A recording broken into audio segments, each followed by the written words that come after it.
저 멀리 미륵불이 머물고 있다는 용화산이 병풍처럼 펼쳐져 있고요. 잘 보이진 않지만 산의 중턱에는 사자한 건물이 살짝 보이고 있는데요. 그 앞으로 지금은 폐허가 되었지만 동양 최대의 사찰로 손꼽히는 익산 미륵사가 웅장하게 자리하고 있었습니다.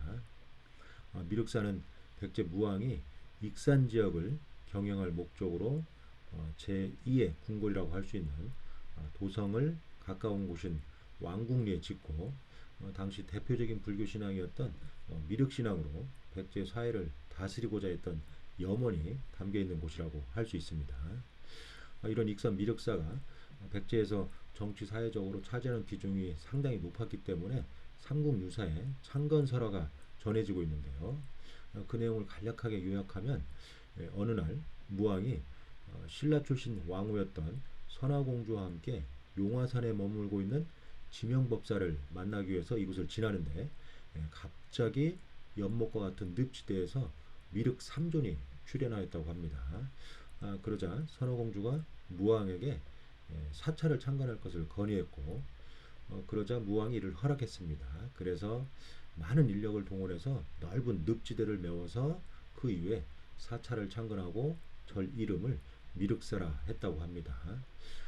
그래서인지 발굴 결과 엄청난 규모의 사찰이었음이 확인이 되었고요.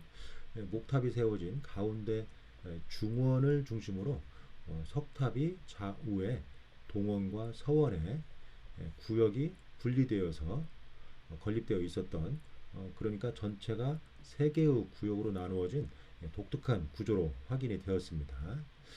각각의 구역이 마치 하나의 사찰처럼 지어졌는데요. 이처럼 세 개의 구역이 결국은 하나의 사원이 되는 구조로 확인이 되었습니다. 이것은 미륵 신앙의 상생, 중생, 하생 신앙을 우리가 살고 있는 사바세계 현실 속에서 사찰 배치에 음용한 것으로 현실 속에서 불가의 세계를 구현하고자 했던 백제 사람들의 어떤 신앙심을 엿볼 수가 있는 내용입니다. 바로 백제 장인들은 불교 사상을 예술로 그리고 현실로 승화시킬 수 있는 아주 수준 높은 사상가였음을 짐작을 할 수도 있습니다. 여기서 미륵 신앙 중에 하생 신앙을 간단하게 말하면 현실 속에서 미륵불 세계를 구현한다는 것으로서 우리의 일상생활과 밀접한 관련이 있는 불교 신앙이나 사상이라고 할 수 있습니다. 곧 백제가 미륵사를 건립을 해서 백제 사회가 먼 미래에 미륵불이 주재하는 이상세계임을 상징적으로 보여주고자 하는 그런 의도가 되어 있었다고 우리가 이해를 할 수 있습니다. 이러한 미륵사도 역사의 흐름과 굴곡을 같이 했는데요. 신라에 의해서 삼국통일이 된 이후에 서서히 쇠퇴하기 시작했던 것으로 보입니다. 그렇지만 사찰로서의 기능은 잃지 않고 계속적으로 유지돼서 지속적으로 중수나 보수가 이루어졌던 것으로 이렇게 추정되고 있습니다. 그리고 기록에 의하면 신라 성덕여왕 때에 미륵사에 벼락이 떨어졌다는 기록이 있고요. 그리고 아주 재미난 기록이 있는데 해거국사의 비문을 보면 후삼국 시기에 후백제를 건국했던 견훤이 서기로 922년에 미륵사탑을 개탑하였다고 합니다. 여기서 이 개탑이 탑을 보수했다는 의미에서 탑을 새롭게 세웠다는 의미까지 다양한 의미를 담고 있어서 당시 정확하게 어떤 의미로 썼는지는 알 수 없지만 여러 정황으로 봐서 수리했다는 의미가 아닐까 이렇게 추정되고 있습니다. 다시 말해서 구백제 견훤이 어떤 이유인지는 알 수 없지만 탑을 수리했다는 거죠. 그리고 시대가 바뀐 고려 시대에도 이 미륵사의 법등은 계속적으로 유지되었음이 발굴로 출토된 유적이나 유물로 확인이 되었습니다. 그리고 조선시대에도 관련 기록이 있는데요. 조선시대 양곡집이라는 기록과 신증 동국여주스남에 사찰이 유지되었음을 알 수 있는 기록이 있습니다. 그런데 조선 후기인 조선 영조 때 편찬된 강우진의 와유록이라는 역사서에는 아주 재미난 기록이 있는데요. 밭둑 가운데 7층에 탑이 있는데 대단히 높고 병풍과 같은 돌을 쌓았고 별도로 만든 돌 기둥을 다듬어서 내 귀퉁이에 받치고 있다. 세상 사람들이 동방석탑의 제일이라고 한다. 이런 기록이 있습니다. 이 기록을 통해서 미륵사 석탑이 7층으로도 추정됐고요. 동시에 이 기록은 당시 탑이 붕괴되었음을 전해주고 있습니다. 이러한 기록으로 봐서 조선 후기에 들어와서 석탑이 상당 부분 훼손되었던 걸로 이렇게 추정되고 있습니다. 그러한 상태가 일제강점기까지 계속되었던 걸로 보이죠. 그리고 일제강점기인 1913년 일본에 관야정이라는 아주 유명한 학자가 있었는데요. 이러한 학자들을 중심으로 해서 여러 연구자들이 이 미륵사지 서원 석탑에 대해서 관심을 갖고 실측도 하고 연구도 했습니다. 나아가서 서원 석탑의 붕괴를 방지하기 위해서 1915년에 시멘트 공사를 했죠. 그리고 1917년에도 일본 연구자들이 조사를 했습니다. 이러한 조사를 바탕으로 미륵사지를 품자형, 한자로 품자형 가람배치라고 했고 또 석탑에 대한 건축학적인 연구도 진행을 했습니다. 당시 일본 연구자들이 제시한 품자형 가람배치라는 것은 발굴 결과로 잘못된 사실로 밝혀졌고요. 그렇지만 당시 건축학적인 연구는 지금도 아주 주목받는 그런 연구로 인용이 되고 있습니다. 그리고 일제강점기 한국인 최초의 근대 미술사학을 공부했던 고유섭 선생님이 우리나라 타파에 대한 연구를 진행해서 조선 타파의 연구라는 아주 유명한 그리고 지금도 우리나라 타파 연구의 바이블로 불리는데요. 우리나라 탑 또는 미술사를 연구하는데 꼭 읽어야 되는 그런 기본적인 연구서입니다. 그런데 당시 고유섭 선생님의 연구에 의하면 미륵사지 서원석탑을 목탑을 번안해서 만든 우리나라 최고의 석탑으로 제시를 했습니다. 그러한 이론은 지금도 그대로 받아들여지고 있습니다. 고유섭 선생님 이후에 우리나라를 대표하는 대표적인 타파 연구가인 황수영, 정용호, 김정기, 장경호 이런 아주 유명하고 원로 학자들께서도 바로 고유섭 선생님의 이런 이론들을 그대로 받아들였고 지금도 여러 연구자들이 이 견해에 따르고 있습니다. 저도 이 견해에 동조하고 있고요. 관련 논문도 오래전에 썼습니다. 어쨌든 우리나라 석탑 관련 책이나 교과서에 처음 나오는 탑은 항상 미륵사지 서원석탑이었습니다. 바로 이러한 많은 연구자들의 연구 결과에 의해서 나온 성과와 반영이라고 할 수 있습니다.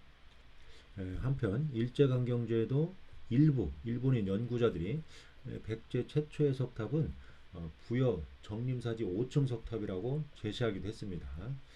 그리고 정림사지 5층 석탑의 1층 탑신부 표면에 명문이 새겨져 있는데요. 그 내용이 소정방이 660년 7월 백제 도성을 함락한 이후에 그 전공을 기록한 것입니다. 따라서 정림사지 5층 석탑이 660년 7월 이전에 건립되어 있었다는 것은 분명합니다. 당시 백제를 멸망시키고 전공을 빨리 기록하고 당나라로 돌아가기 위해서 별도의 석비를 세우지 않고 기존의 석탑 표면에 글자를 새긴 것으로 보입니다. 참 안타까운 일이죠. 어쨌든 백제의 영화를 상징하는 석탑에 백제 멸망의 사실이 기록되어 있습니다. 어쨌든 백제 최초의 석탑은 우리나라 최초의 석탑을 의미하는데 정림사지 5층 석탑이 먼저 건립되었다는 견해는 잘 받아들여지지 않았습니다. 여전히 석탑 관련 책이나 교과서에 처음 나오는 탑은 미륵사지 석탑이었습니다. 그런데 충남대학교 박물관에 의해서 1979년부터 1984년까지 부여 정림사지가 발굴되면서 발굴 결과를 토대로 당시 발굴을 주도했던 윤무병 교수님이 백제 사비 시기의 어떤 수도의 위치 그리고 정림사지와 미륵사지에서 출토되는 유물들의 양상 이런 것들을 종합적으로 검토해서 정림사지 5층 석탑이 먼저 건립된 이후에 다음에 미륵사지 석탑이 건립되었다는 그런 견해를 제시를 했습니다. 그래서 기존의 견해와는 상반되는 새로운 견해를 제시를 한 거죠. 이 견해가 만약에 사실이라면 굉장히 파괴력 있는 엄청난 견해였죠. 이것이 맞다면 우리나라 석탑의 첫 페이지를 바꿔야 하기 때문입니다. 그 이후에 동국대학교의 문명대 교수님 그리고 홍재선 선생님들에 의해서 이에 동조하는 견해를 피력하는 그런 논문을 발표하기도 했습니다. 그런데 오늘날까지 대부분의 연구자들이 석탑은 목탑의 모방과 번안에서 출발하였고 또 미륵사지는 600년에서 641년까지 왕으로 있었던 무왕과 관련되어 있었다는 여러 가지 정황으로 봐서 미륵사지 서원석탑이 먼저이고 그 다음에 정림사지 5층 석탑이 건립되었다는 견해를 대부분 따르고 있습니다. 다시 말해서 대세가 정림사지 5층 석탑보다 미륵사지 서원석탑으로 기울고 있다는 의미입니다. 그래서 아직도 이 이론은 바꿔지지 못하고 있습니다. 만약에 앞으로 정림사지 5층 석탑이 먼저 건립되었다는 그런 결정적인 근거가 나온다. 그러면 우리나라 석탑의 첫 페이지를 바꿔야 할 가능성도 있습니다. 그렇지만 정림사주 5층 석탑이 먼저 건립되었다는 결정적인 증거가 나오지 않는 이상은 아무래도 바뀌기가 힘들지 않을까 이렇게 판단이 됩니다.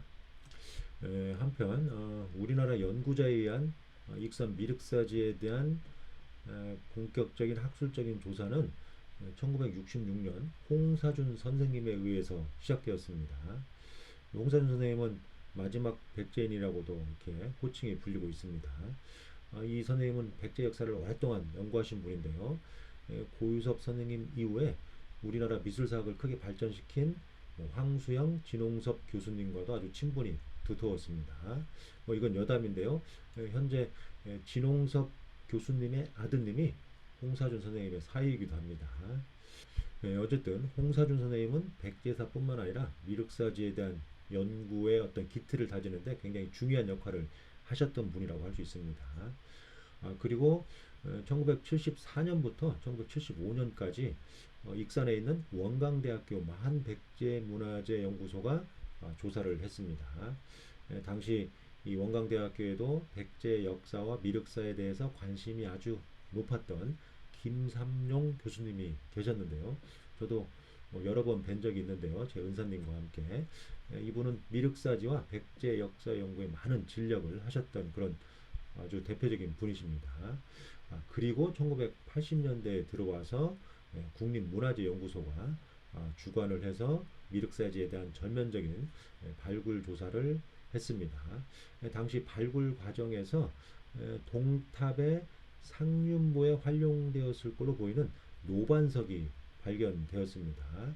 그리고 당시까지 확인된 모든 석탑 부재들을 실측한 그런 결과를 토대로 해서 비례와 비율을 맞춰 보니까 미륵사지 동원과 서원에는 9층 석탑이 세워졌을 것으로 강력하게 추정되었습니다. 그래서 1989년에 미륵사지 동탑 복원안이 최종 확정되게 되었고 복원이 되었습니다. 지금도 동탑이 웅장한 모습으로 서 있죠. 그 이후 97년까지 미륵사지에 대한 발굴 조사와 출토된 수많은 유물들을 정리하고 나서 미륵사지 발굴 조사단이 해체되고 마무리되었습니다. 그런데 1998년도에 6층까지만 남아있던 그리고 일제강점기에 세멘트로 처리되어 있던 미륵사지 서원석탑에 대한 구조 안전 진단 결과 노후되어 있고 그 다음에 구조적 불안전성이 우려되어서 해체 수리가 결정이 되었습니다. 그래서 본격적인 해체 수리를 위한 준비 작업에 들어갔습니다.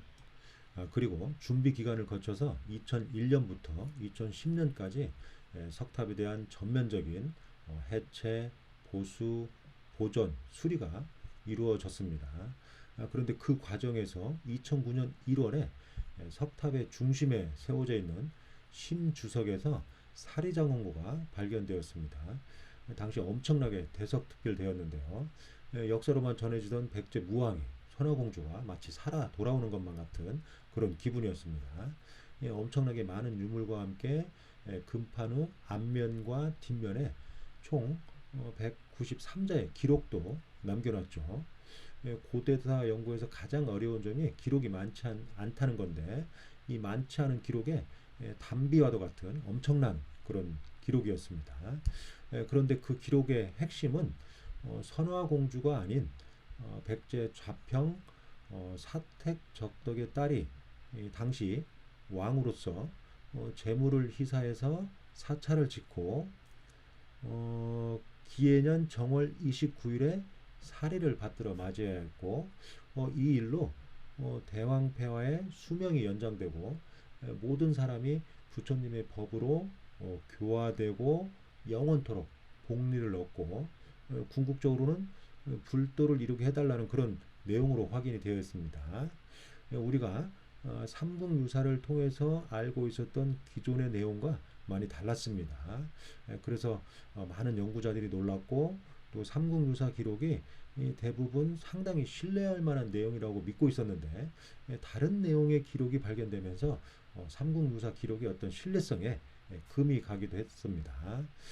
그렇지만 이 기록은 미륵사지 서원석탑과 관련된 기록이지, 미륵사지의 어떤 창건이나 동쪽 동원에 있었던 탑이나 불상, 그리고 가운데인 중원에 있었던 탑이나 불상이 당시 어떤 배경 속에서 조성되었는지는 알 수 없기 때문에 삼국유사의 기록을 믿지 못할 것이다, 이렇게 치부할 수는 없는 겁니다. 오히려 미륵사지 서원석탑에서 나온 사리장원구 유물과 금판에 기록된 내용을 앞으로 더 깊이 있는 연구가 진행되어야 하는 과제를 남겨준 것이라 할 수 있습니다. 그리고 이 금판에 기록된 내용이 사리를 맞이한 기록이기 때문에 사리봉영기라고 하고 있는데요. 여러 정황으로 봐서 기해년이라는 간지를 현재 서기 639년으로 설정하고, 미륵사지 석탑도 639년에 건립되었다고 일반적으로 보고 있지만 꼭 그렇게만 볼 수 있는 것은 아닙니다. 물론 미륵사가 백제 무왕과 관련된 사찰이었기 때문에 무왕이 왕으로 있었던 600년에서 641년에 기해년이 있고, 그 연도가 639년이기 때문에 639년을 의미할 가능성이 가장 높은 것은 사실입니다. 다시 말해서 사찰을 세우고 639년 1월 29일에 사리를 받들어 맞이해서 탑에 봉안하였다고 이해하는 것이 가장 합리적이라고 할 수 있는 거죠. 그러나 이것을 액면 그대로 받아들이기에는 몇 가지 문제점이 있습니다. 왜냐하면 사리를 맞이한 것과 석탑을 세운 것은 별개의 사실일 수도 있기 때문입니다. 다시 말해서 일찍부터 사리를 받들어 맞이해서 모셔두었다가 시간이 흐른 다음 적당한 어느 시기에 탑을 세워서 봉안할 수도 있기 때문에 여기서 기해년이 639년보다 60년 앞선 579년일 수도 있고요. 그리고 당시 사택적덕의 딸을 비롯한 백제 권력층들이 사리를 받들어 맞이한 해가 기해년이라는 것이지, 이 기해년에 탑을 세웠다거나 또는 사리공에 봉안했다는 의미는 아닙니다. 현재 미륵사지 서원석탑은 엄청난 규모의 탑이기 때문에 설계와 채석과 치석과 가공, 결구, 이런 여러 가지 전반적인 상황을 고려한다면 당시 인력과 기술, 장비로는 1, 2년 안에 끝낼 수 있는 그런 공사가 아니었을 겁니다. 더구나 백제에서는 처음 석탑을 건립해 보는 것이기 때문에 돌의 하중과 돌의 하중을 분산하는 것, 이런 여러 가지 돌을 쌓는 기법, 이런 것들을 터득해야 됐고, 또 수많은 시행착오도 있었을 겁니다. 또한 639년 1월 29일이 사리봉영기를 쓸 그 금판을 제작한 날인지, 또는 장인이 글자를 새긴 날인지 또는 서자가 종이에 글씨를 써준 날인지도 사실은 불분명합니다.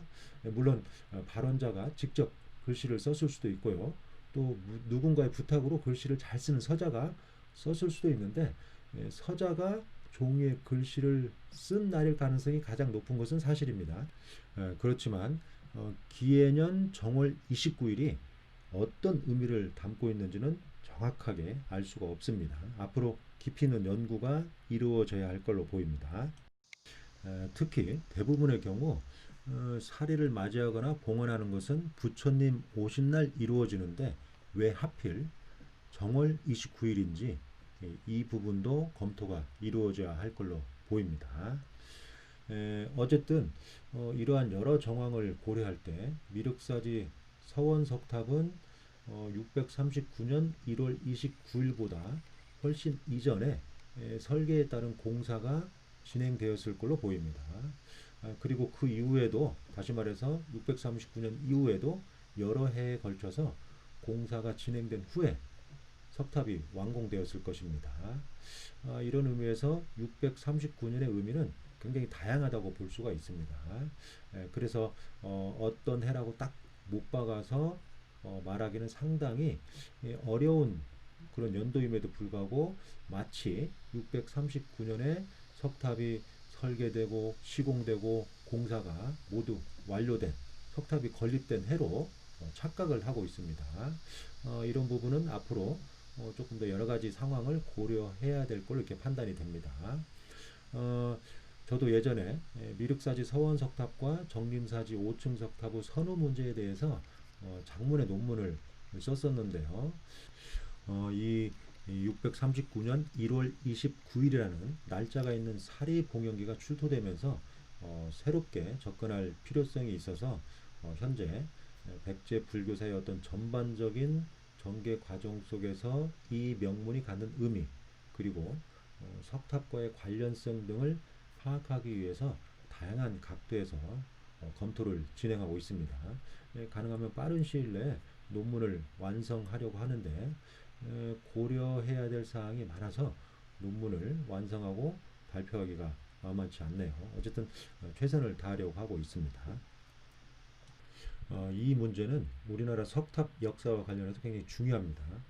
왜냐하면 지금까지는 백제 미륵사지 서원석탑이 우리나라 최초의 석탑으로 인정되어 왔는데 2009년 미륵사지 서원석탑을 해체하면서 발견된 사리봉영기에 따르면 639년이라는 연대가 새롭게 등장을 하면서 634년에 경주 분황사가 창건되면서 건립되었을 걸로 추정되는 분황사 모전석탑이 우리나라 최초의 석탑이 되기 때문입니다. 그러니까 미륵사지 석탑이 그동안 분황사보다 먼저 건립된 석탑으로 알려져 있었고 최초의 석탑이고 634년에 분황사 모전석탑이 건립되었었다. 이렇게 이해하는 것이 일반적이었는데 미륵사지 서원석탑에서 639년이라는 비록 5년 차이지만 선후관계는 분황사 모전석탑이 먼저인 것이죠. 그래서 아주 중요한 문제인 것이죠.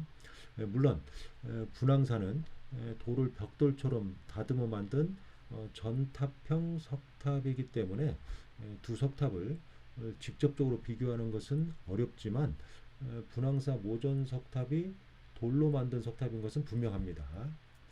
아직은 두 석탑의 어떤 선후를 논하기는 이르지만 만약 분황사 모전 석탑이 먼저라면 그동안 우리나라 석탑과 관련된 책이나 교과서는 모두 잘못된 거고 잘못되어 왔고 또 앞으로는 처음 나오는 석탑이 분황사 모전 석탑으로 바뀌어야 되는 아주 중요한 그런 사안이라고도 할 수 있습니다. 그리고 단순하게 선호 문제만 있는 것이 아니라 학술적으로도 아주 중요한 문제가 있습니다.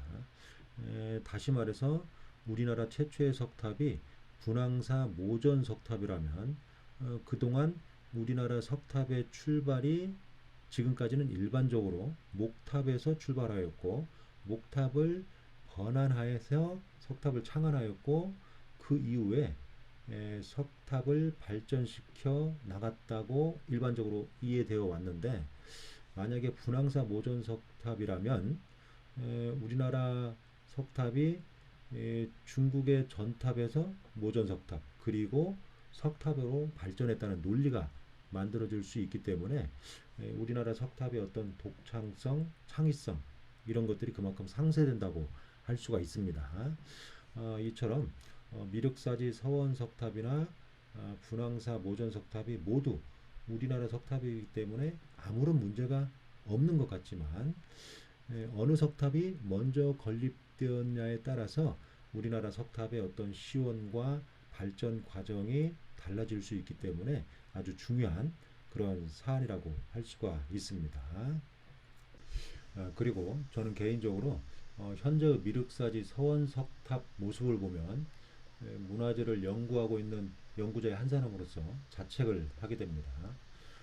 오히려 복원된 미륵사지 동탑을 놓고 뭐 설왕설래가 많은데요. 저는 개인적으로 미륵사지 동탑이 훨씬 잘 해놓았다고 생각을 합니다. 물론 문화재 보수와 복원에 대해서 연구자마다 사람마다 시각은 다르지만 저는 개인적으로 현재와 같이 미륵사지 서원석탑을 보수할 거면 수십 년 동안 수많은 인력과 장비 그리고 얼마의 예산이 들어갔는지는 모르지만 그걸 왜 했는지 의구심이 들기도 합니다. 국민의 세금을 엉뚱하게 쓴 것이 아닌가 하는 생각도 듭니다. 물론 사리장엄구도 발견하고 새로운 역사적 사실도 알게 되었다는 여러 성과도 있었지만 그것이 그렇게 중요했는지 그만큼의 효과를 냈는지는 의문입니다. 어차피 백제시대 처음 건립된 석탑의 모습을 모르기 때문에 현재와 같이 복원해 놓았다고 하는데 미륵사지 목탑이든 석탑이든 원래의 모습을 알 수 있는 방법은 타임머신이 개발되지 않는 이상 영원히 알 수 없습니다. 제가 보기에 그렇게 말하는 것은 책임 회피이고 정당화에 불과합니다. 모르면 아예 처음부터 손을 대지 말고 후손들에게 맡기거나 그대로 두어야 했다고 봅니다. 제가 보기에는 수십 년 동안 세멘트 걷어내고 그냥 보물 찾기 한 것이나 다름없다고 봅니다. 역사적으로 봤을 때 우리 조상들도 새로운 시대에 새롭게 중수하거나 중창할 때는 예전의 모습을 유지하려고도 했지만 특별한 경우가 아니고는 새롭게 할 경우에는 그 시대의 생각과 기술을 적용해서 그 시대에 어울리는 유산을 창출해냈습니다. 다시 말해서 고려 시대에 와서 신라 시대의 유적이나 유물을 또는 문화재를 새롭게 할 경우에는 다시 말해서 중수나 중창을 할 경우에는 고려 시대 모습으로 했고 조선 시대에 와서도 신라나 고려 시대의 유산이 있었던 자리에 뭔가 중창을 하거나 중수할 때는 조선 시대의 모습으로 했다는 의미입니다. 그런데 우리 시대는 너무나 과거에 연연하는 것 같습니다. 과거는 있었던 그대로의 사실이고 또 남아 있다면 보존하고 전승해야 하지만 그렇지 않다면 우리 시대의 시대 정신과 사조로 새롭게 해서 후손들에게 물려주면 된다고 봅니다. 저는 개인적으로 그렇게 생각을 하고 있습니다. 문화재는 손을 대는 순간 역사성과 시대성이 사라지는 것이고 발굴이나 보존을 빙자한 도굴과 파손이라고 할 수 있습니다. 깨지거나 또는 붕괴되거나 파손되지 않는 이상 그대로 두는 것이 진정 문화재를 위한 것이라고 할 수 있습니다. 진정으로 우리가 문화재를 위해서 존재하는 것인지 아니면 문화재가 우리를 위해서 존재하는 것인지 문화재를 연구하고 관련하는 사람들은 깊이 생각해 봐야 되고 또 자신을 둘러봐야 하지 않을까 생각이 됩니다. 문화재를 빌미로 또 그걸 빙자한 내가 되어서는 절대 안 된다고 봅니다. 그런 의미에서 저도 반성을 해야 됩니다. 어쨌든 우리 선조들의 솜씨, 정신, 숨결, 혼이 담겨있는 문화재가 우리에게 선조들의 정신과 사상을 비롯해서 역사와 문화를 전해주기도 하지만 그것을 오늘날의 관점과 생각으로만 볼 것이 아니라 그 시대의 우리 선조들의 관점에서 봐야 하고 그러한 것을 오늘을 사는 우리가 어떻게 보존해서 후손들에게 계승해 주어야 하는지 많은 생각을 갖게 합니다.